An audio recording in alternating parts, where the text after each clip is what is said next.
Ազատ եւ Գողթ գետերի միախառնման վայրից մոտ 1 կիլոմետր ներքև, մոտավորապես այն տարածքում, որտեղ կանգնած եմ ես, նախագծվում է կառուցել ջրընդունիչ կառույց եւ 27-ից 28 կիլոմետր երկարության խողովակաշար։ Քաղցրաշենի ինքնահոս ոռոգման համակարգի գլխային հանգույցը կձգվի Ազատի կիրճով եւ կհասնի Ազատի ջրամբար եւ այնտեղից էլ արդեն Արարատի մարզ, ոռոգելով 12 համայնքներ։ Բնապահպանները եւ Գառնիի բնակիչները դեմ են այս նախագծին, պնդելով, որ հայտնի քարերի սիմֆոնիայից մոտ 500 մետր ներքև ընկած այս հատվածից մինչև ջրամբար Ազատ գետը կջրազրկվի։ Արդեն 2 տարի է գառնեցիները եւ բնապահպաններն իրենց բողոքն են արտահայտում Քաղցրաշենի ինքնահոս ոռոգման ծրագրի դեմ։ Գառնիի եւ Հարակից համայնքների բնակիչները ավելի քան 2000 ստորագրություն են հավաքել եւ բաց նամակ հղել հանրապետության նախագահին, վարչապետին եւ բնապահպանության նախարարությանը։ Նամակները մնացել են անպատասխան։ Դեկտեմբերի 21-ին նրանք փակեցին Գառնի-Երևան ավտոճանապարհը, Ազատություն Ազատ գետին եւ Փրկենք մեր գետը, մեր բնությունը, մեր պատիվը պաստառներով։ Հարցի շուրջ տեղի են ունենում հանրային քննարկումներ։ Հունվարի 22-ի քննարկումը թվով 10-րդն էր։ Այն կազմակերպել էր Գյուղատնտեսության նախարարության ջրային տնտեսության պետական կոմիտեն, ներկային բնապահպաններ եւ գյուղացիներ Արարատի մարզից։ Ես միշտ գյուղացի մարդ եմ, գյուղացի։ Ջուր չունեմ ողջ ջրել։ Նա գյուղացիների կարծիքն է։ Նա գյուղացիների կարծիքը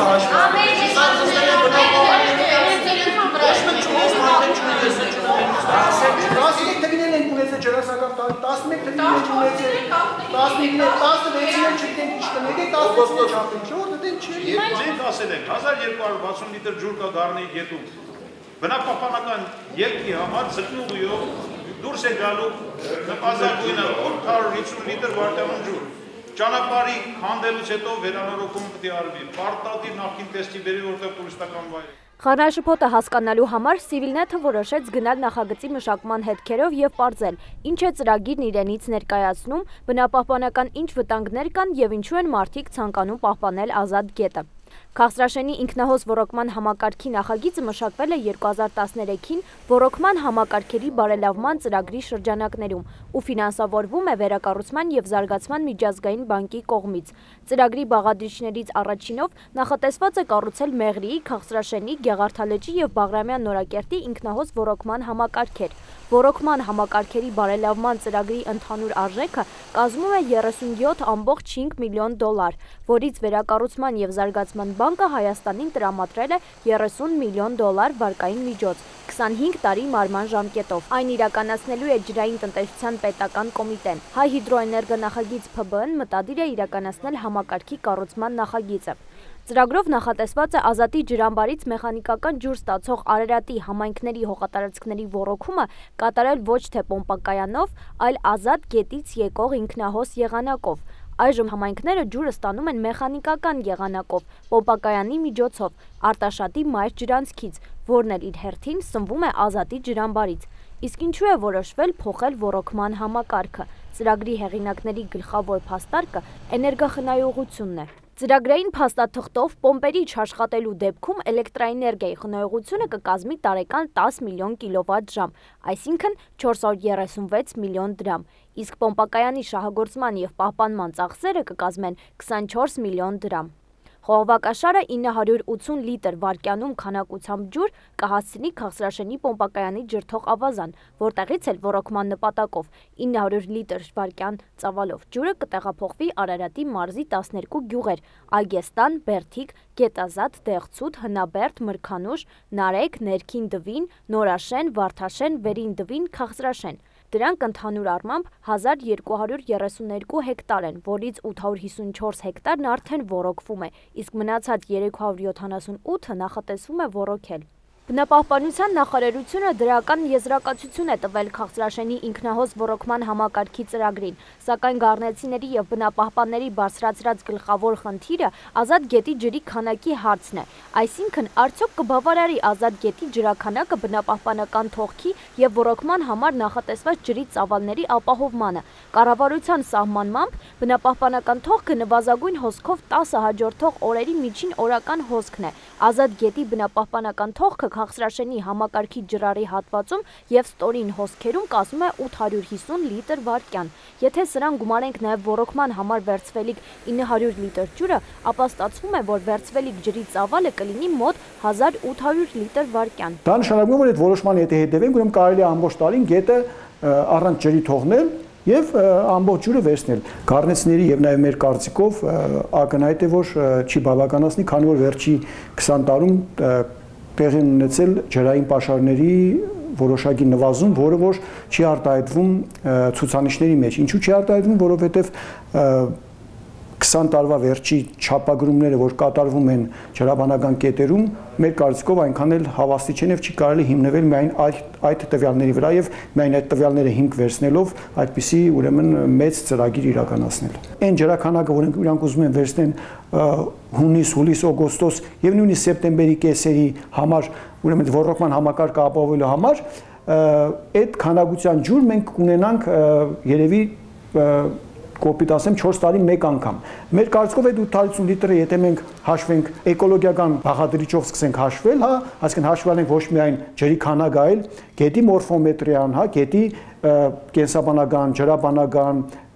քիմիական եւ այլ կազմը, որը պետք է նորմալ վիճակում լինի, այդ 850 լիտրը մոտավորապես ամենակիչը ուրեմն պետք է 1.3-ով էլ բազմապատկել։ Ամենամեղմ, այսպես կոչված մեթոդներով հաշվելու դեպքում։ Այսինքն այդ դեպքում ինքը դառնա կլինի ոչ թե 850, այլ կլինի մոտավորապես 1300 լիտր վայրկյան, որի դեպքում արդեն ըստ էության այդ ոռոգման համակարգի աշխատելը ընդհանրապես կանգնում է հարցականի տակ, մեծ հարցականի տակ։ Չափումներ իրականացնող մասնագետները անցած տարվա օգոստոսին հաստատել էին, որ գետում 1240 լիտր վայրկյան ջուր է եղել։ Հետևաբար 850 լիտր վայրկյան բնապահպանական թողքը պահպանելուց հետո գետում ընդամենը 390 լիտր վայրկյան ջուր է մնում, որի պարագայում ծրագրով սահմանված 980 լիտր վայրկյան ջուրը չի ապահովի, այսինքն ծրագրի իրագործումը կդառնա անհնար։ Չափումներ են կատարել էպիզոդիկ եւ այդ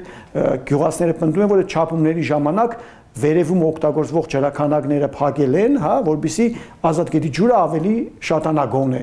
Որտեղ ըստ էության վերևից նաև մեծ քանակությամբ ջրառ է կատարում Երևան ջուր ընկերությունը, հետո կատարվում է Գողթ համայնքի ոռոգման համար ջրառ կատարվում է Գառնի համայնքի ոռոգման համար ջրառ։ Օգոստոսին եկան չափեն, որ вообще ջուր չկա, չի երիքում։ Էդ էլ որ տանեն գետը լրիվ կչորանա, այսինքն այս որ տենում եք այդ կանաչ ծառերը լրիվ չորանալու են, լրիվ։ Գետի մակարդակը որ իջնեն 0-ին, դե ի՞նչ կմնա։ Իրանք ասում են հա 800 լիտր կթողենք, այդ ո՞րից են թողում։ Այդ իրանք ինչ